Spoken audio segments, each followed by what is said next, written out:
On Tech News Today, Google snatches a drone company everybody expected Facebook to buy. We've got more details on the Amazon smartphone, and the 4K laptops are here, and they're pretty cheap, too. All that and more coming up next. This is Twit. Bandwidth for Tech News Today is provided by CacheFly at CACHEFLY.com.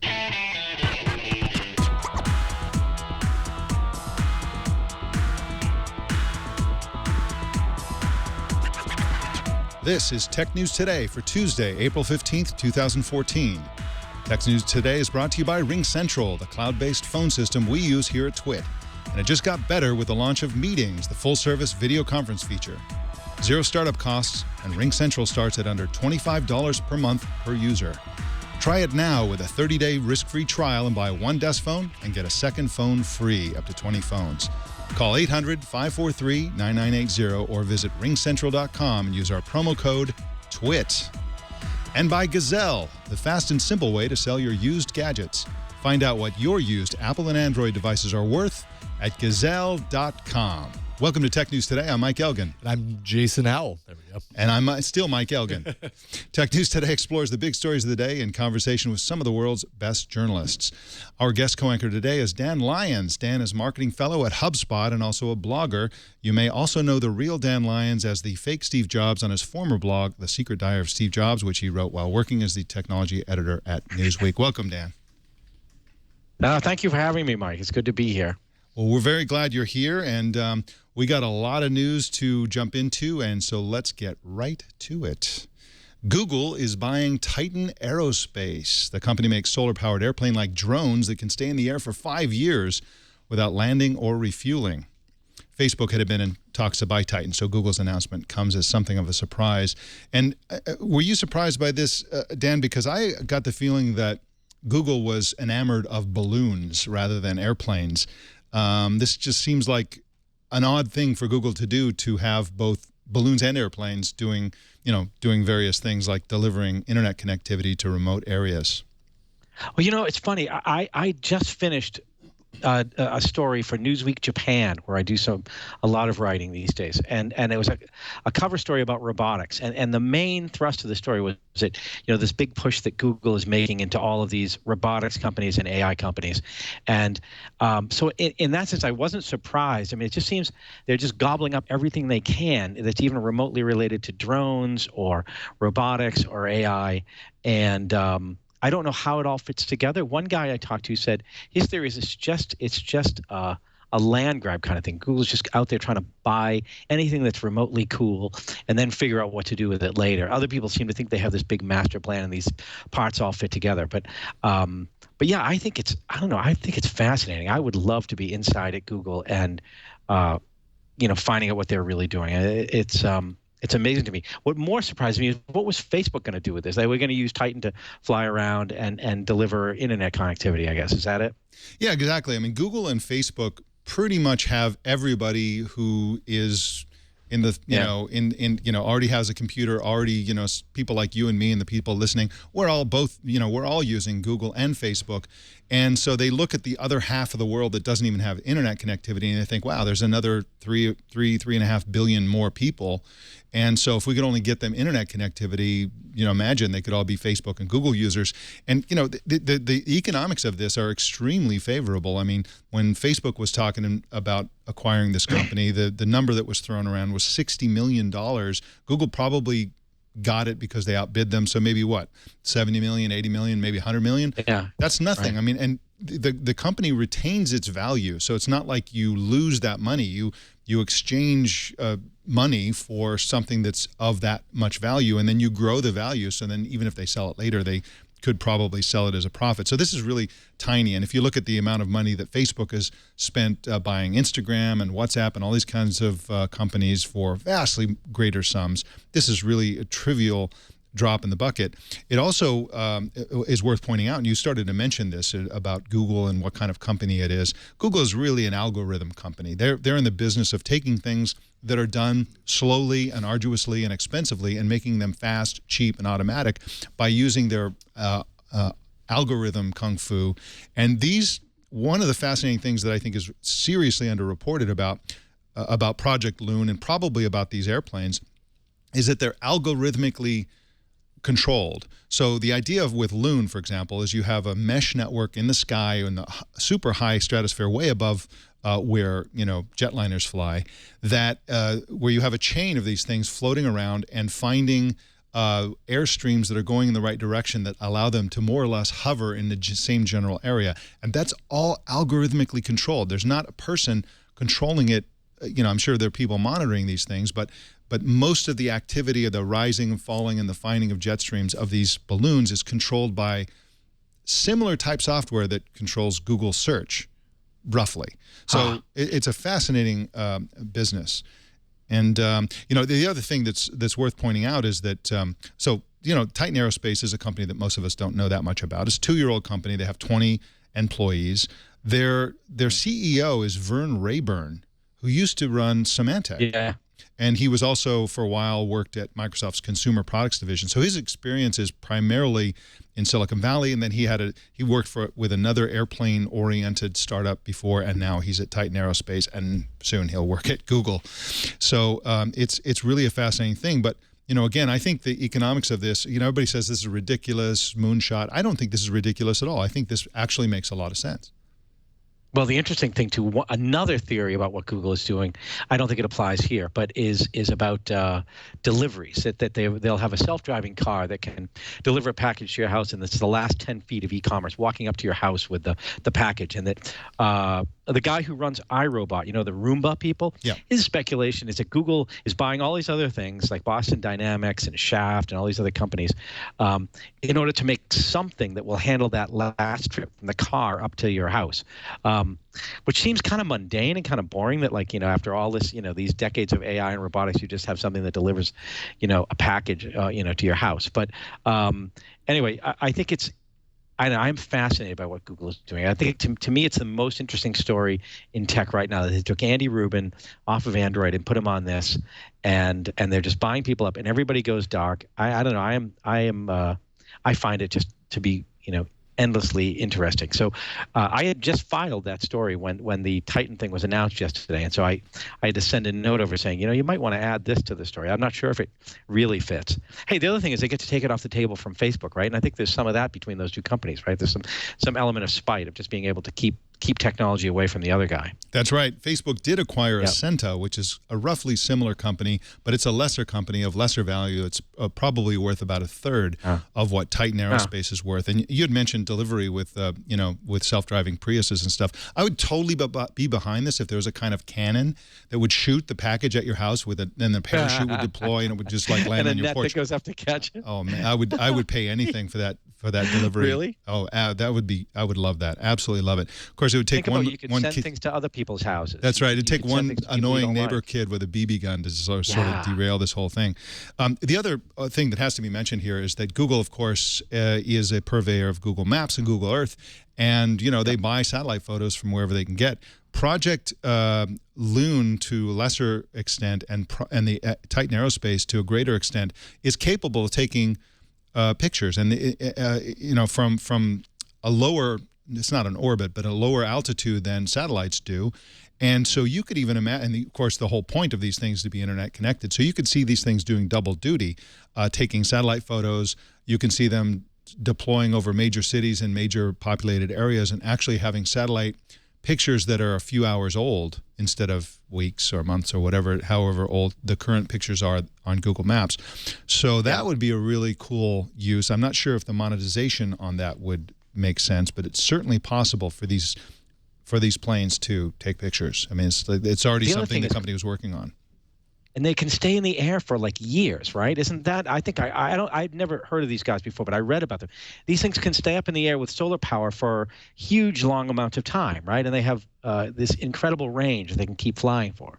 That's right. They have the secret is that they have enormous wings. Their wings are as wide as like a 747, but they're very thin and light airplanes, and the entire surface of the wing is covered with solar panels. So they have a big surface area. They're above the weather, so they don't have to worry about being overcast and getting less sun. So it's just a fantastic idea all the way around to have these things up there. And it's so sci-fi-ish to the idea of having thousands of kind of self-driving aircraft in the sky for years, relaying internet connectivity, taking pictures, doing what else they might be doing. But it's also a very logical idea. And if you manufacture these at scale, which of course Google would, they probably have, some kind of contract manufacturer in China churning out, one of these a week or 10 of these a week. Who knows? You can produce these pretty quickly. They're probably pretty simple once you have the design. They're probably not that hard to manufacture. I just think this is a great idea, and I think this is going to be a major benefit for Google and their users.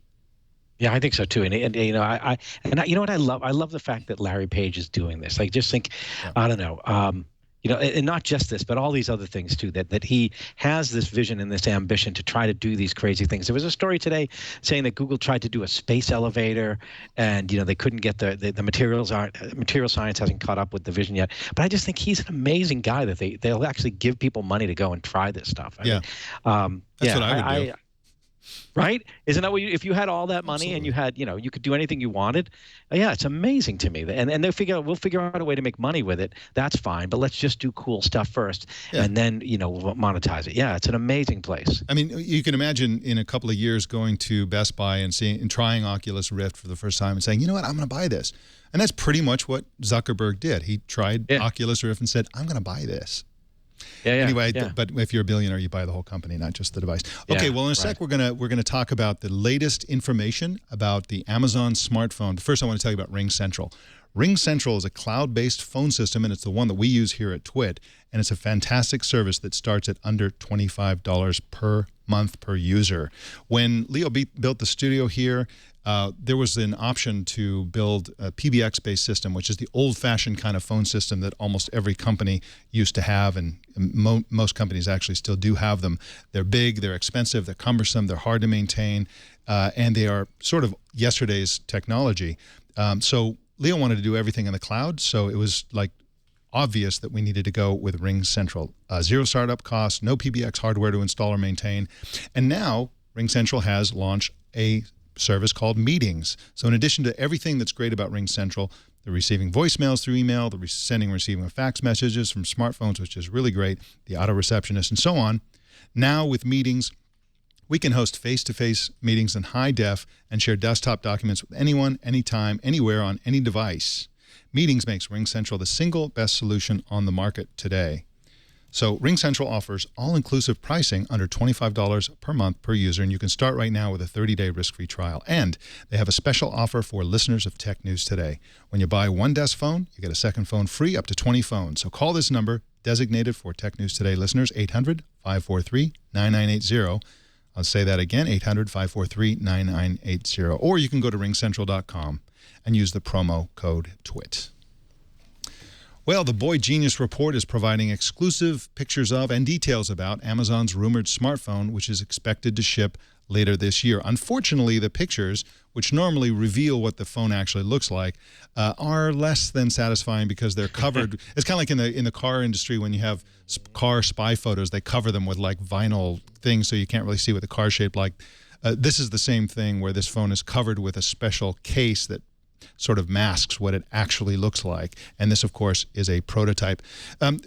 Dan, you and I haven't talked about this phone concept in general. The main interesting thing that jumps out at you is the fact that it has 4 cameras on the front that enable you to have 3D vision without goofy glasses. What do you think of this idea? Yeah, my knee-jerk reaction is, do we need another phone, and do I really want a 3D phone?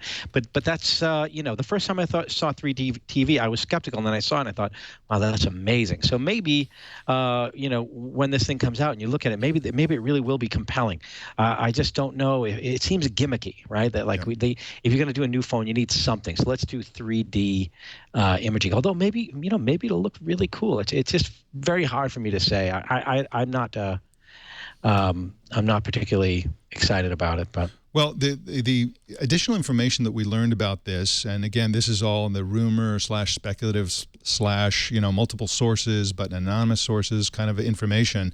So take it with a grain of salt. But what we've learned is that the 4 cameras that enable the 3D. They're all 4 front-facing cameras, or in fact, infrared cameras. They're not usable as for taking pictures, for example. However, there is a regular camera on the back that, according to this information, could be a 13-megapixel camera.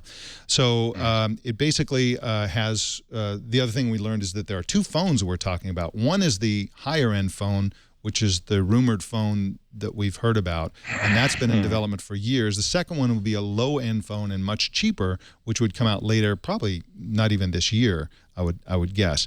And you know, they have no name for the phone line yet, so we don't know if it's the Amazon Fire smartphone or something like that. We don't know. Has a 4.7-inch screen, low pixel density screen. It's a 720p resolution screen. And it's supposed to have a Qualcomm Snapdragon processor of some kind and 2 gigs of RAM. So it sounds like a pretty ordinary, not that exciting phone that also happens to do 3D. So, you know, it's kind of what you'd expect. It's probably going to be heavily subsidized. It's probably going to be a cash register for buying things on Amazon. That's what I was going to say. What is Amazon's? What are they trying to do here? What's the big picture? There's a new TV box. Now they're going to make phones. I guess I understood Kindle because it sells books, but I guess maybe I mean, they are they getting blocked out of selling content or selling goods because people on Android don't buy through Amazon? I don't know. I just don't see what the overall master plan is at Amazon and how the phones fit into that. Well, my prediction is that it's going to be optimized for showrooming. So you'll take your phone into a store and you buy it on Amazon within a brick and mortar store, which is in one sense a rotten, underhanded thing to do, but on the other hand, it's the wave of the future. But on the other hand, people do it anyway. So myself included. Yeah. So, and the 3D aspect of this, the more I think about it, and when you start reading through and see after years of development, it almost seems like 2 or 3 years ago when 3D was kind of the catchphrase that everybody was, is this the next big thing? Does everything have to have 3D? It's almost like that's when Amazon was getting into the thought of doing a phone. They're like, okay, well, then it obviously has to have 3D. And then they spent 2 to 3 years developing it. Only the problem is we've come out the other end and people just aren't that jazzed about, the 3D aspect of things. Maybe they'll prove that wrong. Maybe they'll create a new paradigm here, but I'll be skeptical until I see it, although I'm curious. And it'll go with their Amazon netbooks, so...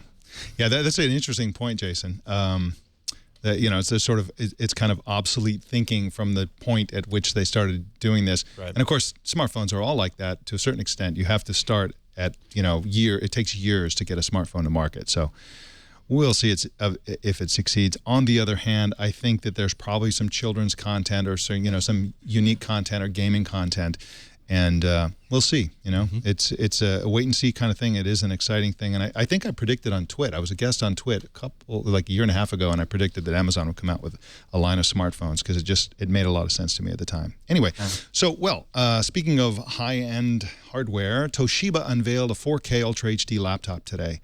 It's called the Satellite P55T, and it's part of a new class of ultra-high-resolution laptop displays we can expect to see coming out over the coming year. And with us to discuss the product and the phenomenon of 4K laptops is Andrew Cunningham, who's a senior products specialist at Ars Technica. Welcome, Andrew.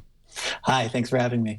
So is this too much? Is this too many pixels here? I mean, is 4K that close to your face really necessary? Can the human eye even care about this or differentiate that quality of resolution? I think that it's something that most people probably won't notice, but something that you're seeing in laptops now that kind of mirrors the same resolution race that you saw on smartphones or you have been seeing over the last couple of years is people just keep introducing higher and higher resolution panels without maybe really considering whether the software is caught up to them yet. Yeah. I think that would be the biggest thing to watch out for with this 4K laptop and with a lot of the high resolution Windows PCs that are coming out is that Windows desktop apps especially just aren't, the benefit of these displays is that images and text is supposed to be really clear, but if your apps aren't updated to take advantage of it, then everything's still just going to be a blurry mess anyway. Yeah. Well, Jason and I are both big fans of the Chromebook Pixel, and I did an experiment, I guess it was May of last year, where I used nothing but a Pixel for a month. And at the time, I was using a MacBook Pro, and I used the high-resolution Pixel.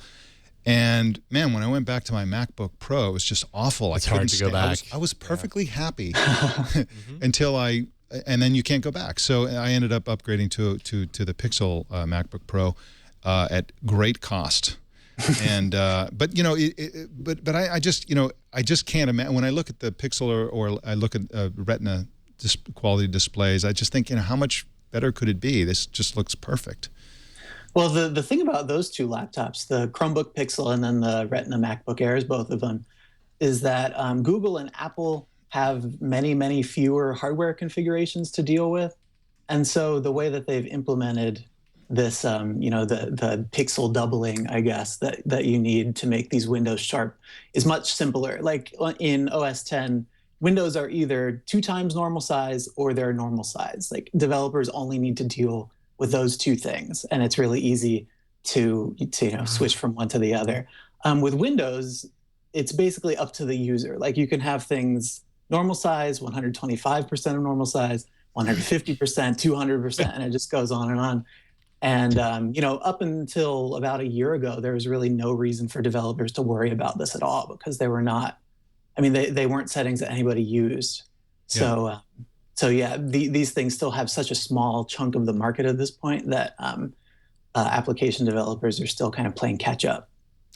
Yeah, and this is not a mass market laptop. It's designed for creative professionals, even though it starts at $1,500, which is not an enormous financial burden, but it's one of the first laptops, according to Toshiba, to earn the Technicolor Color certification. So we can expect that the color fidelity on the screen is very, very accurate to what, you know, your photographs display and so on. So just quickly going down the specs, it's a 15.6-inch screen, Ultra HD True Byte technology screen, native resolution of 3840 by 2160, which adds up to 282 pixels per inch.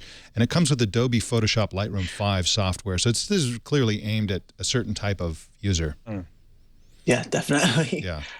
And now, is there how much of a performance? You guys do a lot of testing. How much of a performance hit do you take with a super high resolution screen like this?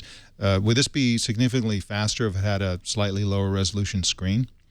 Not significantly anymore. With the last few generations of graphics processors, Intel and AMD and NVIDIA and the companies who do these things have really focused on 4K capability and making performance good. So if you're just doing like basic desktop things, or if you're working in an image editor or something, you're not going to see, I don't think, that big of a performance hit. The bigger performance hit would come from gaming, because obviously when your graphics processor has to push like 4 times the pixels that it would in a normal display, that's gonna impact performance a little bit. But you know, like you said, this is aimed more at photography professionals, video professionals, because it does have that Blu-ray writer. I don't think Toshiba really cares that much if gamers like it or not. Yeah. Now, so the big question, I guess, is what's next? We're going to have 8K laptops? I mean, or are we just going to stop at 4K and say that's as high as we go? You know, I'm not sure about that. I am excited, you know, whenever displays get higher resolution, whenever the color gets better, whenever the viewing angles get better, I get really excited about that. But that's just one direction that things are moving. You know, you also see laptops getting thinner and smaller, and you see tablets that have the guts of an entire laptop in them. So I think that the PC makers are really just trying a bunch of different things and trying to reverse some of those negative sales trends that they've been seeing over the last couple of years. Yeah. All right, Andrew, well, I want to thank you for coming on at extremely short notice to tell us about this trend and this product, and it's all very interesting, and I really enjoy your work at Ars Technica. Oh, thank you. Well, thanks for having me. All right, well, thanks again. And you can find Andrew at arstechnica.com, of course, and on Twitter at Andrew Writes. Well, the FBI is building a giant face recognition database. The Electronic Frontier Foundation has obtained documents through the Freedom of Information Act that show the FBI's intent to have 52 million photos in the database. This is up from 16 million last year, so they're quickly ramping up the number of pictures that they have in their database. Dan, does this concern you, this general trend of the buildup of databases of biometric information like this? Yeah, and the whole thing does that. You know, it's starting with the NSA, and I do feel like, you know, remember a long time ago, Scott McNealy said, "There is no privacy. Get over it." and everybody thought he was, being obnoxious or whatever. But I feel like, God, he was prescient. He was right. There really is none. And I admire the EFF for making us think about it or raising awareness about it. But I don't know if there's any turning back. Do you? I think it's kind of, this is the world we're going to live in. We're going to live in the panopticon where everything is watched and everything is available. There's no privacy anymore.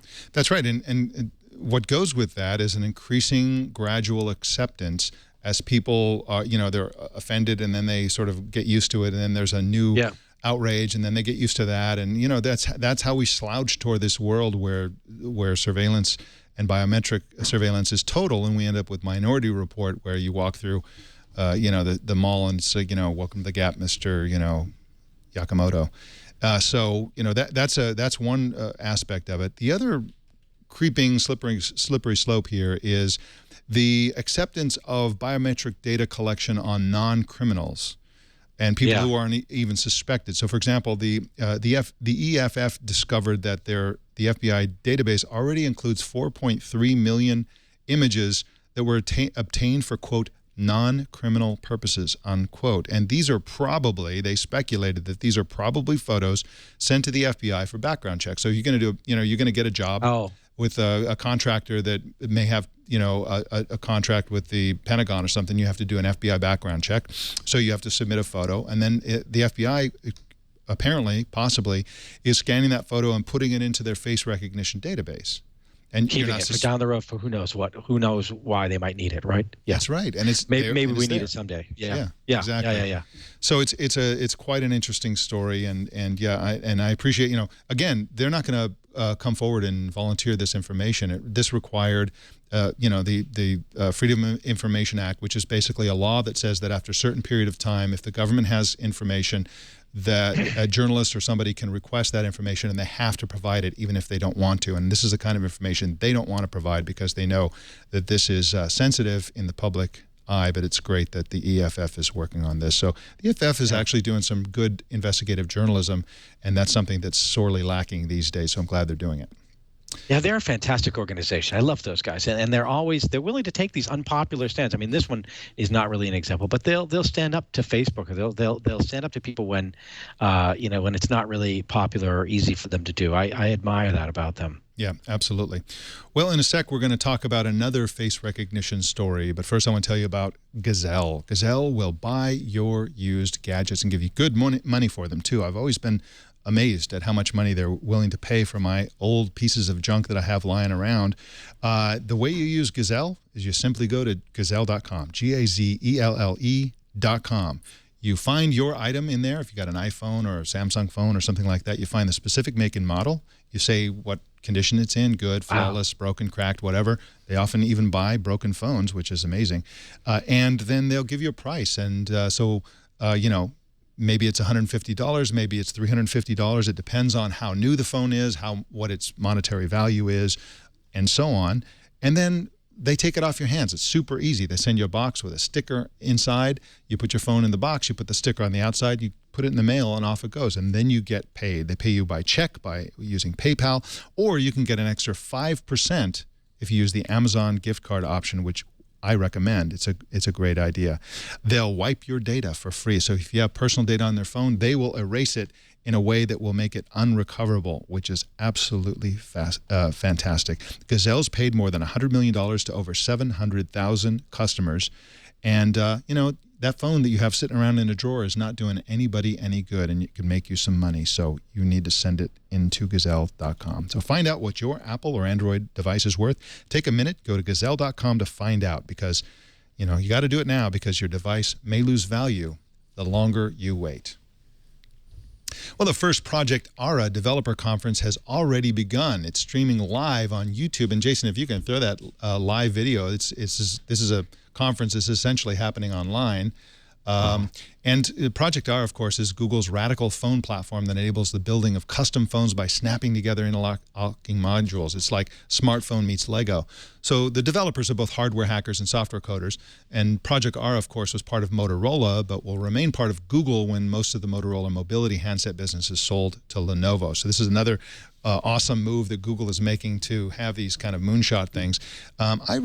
When I first heard about Project Ara, I thought, come on, give me a break. There's just no way you're going to have these little modules and you have this clunky, blocky brick of a phone with all these, awkward, phones are so sleekly designed now with no spaces inside, and they use glue and, all this kind of stuff to make them sleek and light and so on.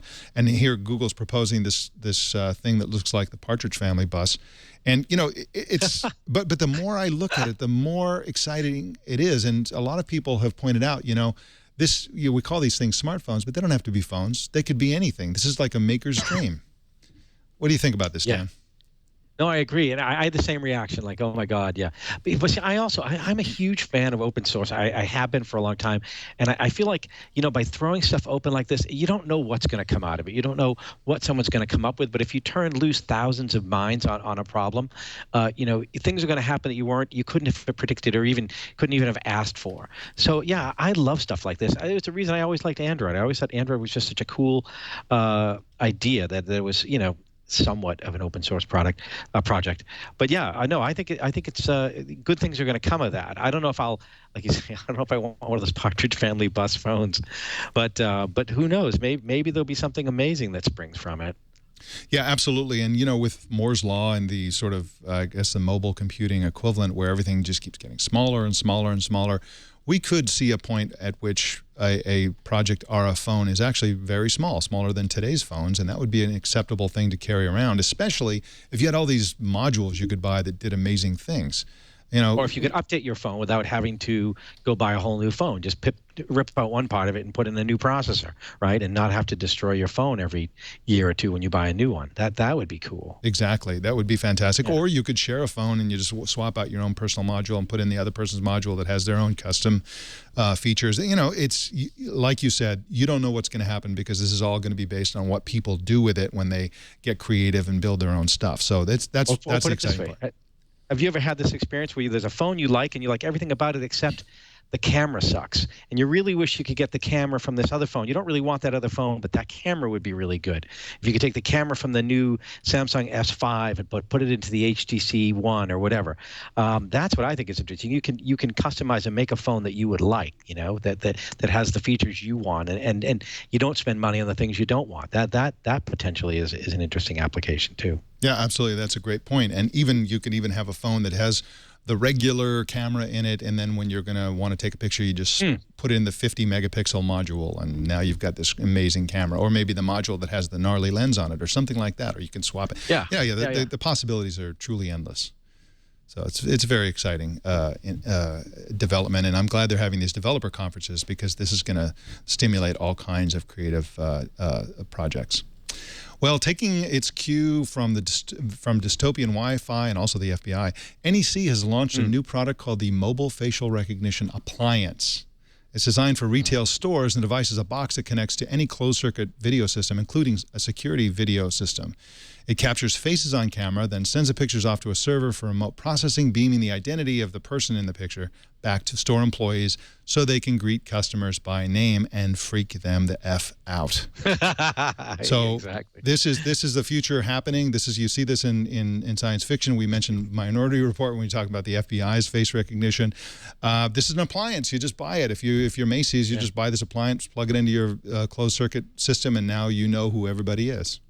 And this is the flip side of the FBI thing, right? That on one hand, this technology is creepy and scary and potentially dangerous. But then there's this stuff that, that Robert Scoble and Chet Lersby have been talking about with the age of context, where, it's kind of cool if you could go into a store and they knew who you were and maybe gave you a special that was tailored to your interests. I mean, I can see how in some ways this is really could be a magical experience and really, really neat. So I don't think it's all bad either. And in fact, the only way to get to that age of context and that age where stores really know you is probably through some kind of automation and some kind of identity recognition or some way of knowing who you are when you walk in a store, right?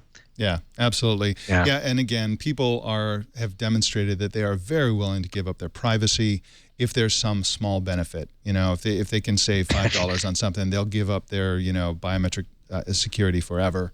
And that's just the human nature. It doesn't, it's impossible for us to imagine what could go wrong, and it's easy for us to imagine that we'd like to save $5 on whatever it is we're buying. So, that's just human nature. This is going to happen. And NEC is, stepping up and saying, forget about it, man. Let's just do this. Let's do this thing. Well, there's already iBeacon, right? The Apple technology that's going to be able to tell who you are by recognizing your phone when you walk into a store. So it won't have a facial picture of you, but it'll know who you are anyway. But there's all sorts of attempts to try to know more about who you are as you're walking down the street or as you walk into a mall or into a store, right? Yeah. Absolutely, yeah. And of course they can send you. They can always customize every experience that way. Well, Dan, I want to thank you for joining us on Tech News today. It goes by quickly, and again, I really appreciate your insights on all this stuff. Where can people find your work if they want to read up on what you're doing? Oh, I put everything. I guess Twitter's easy. At Real Dan Lyons on Twitter is probably the easiest way to find me. Yeah. Okay. Fantastic. Yeah. Well, thanks again for joining us today. Thanks. All right. Well, we've got a Google Plus community, and we just passed 2,000 members. We just launched it a couple of months ago, and already we've got 2,000 members. We want to see how fast we can get to 3,000 members. So if you're on Google Plus, and if you're not, you should be, join our community. We're having a lot of fun in that community talking about technology news. We've got a lot of really smart people there, so come join the community. You can find that by searching the Google Plus community section for Tech News Today. It's really easy to do. You can also subscribe to our subreddit at technewstoday.reddit.com, and we want to hear from you. Tell us what's on your mind. Leave us voicemail by calling 260-TNT-SHOW. And you can also send us email at tnt@twit.tv. Also, don't miss our evening newscast, Tech News Tonight, at 4 p.m. Pacific, tonight and every weeknight. My name is Mike Elgin. Thanks for tuning in. We'll see you tomorrow.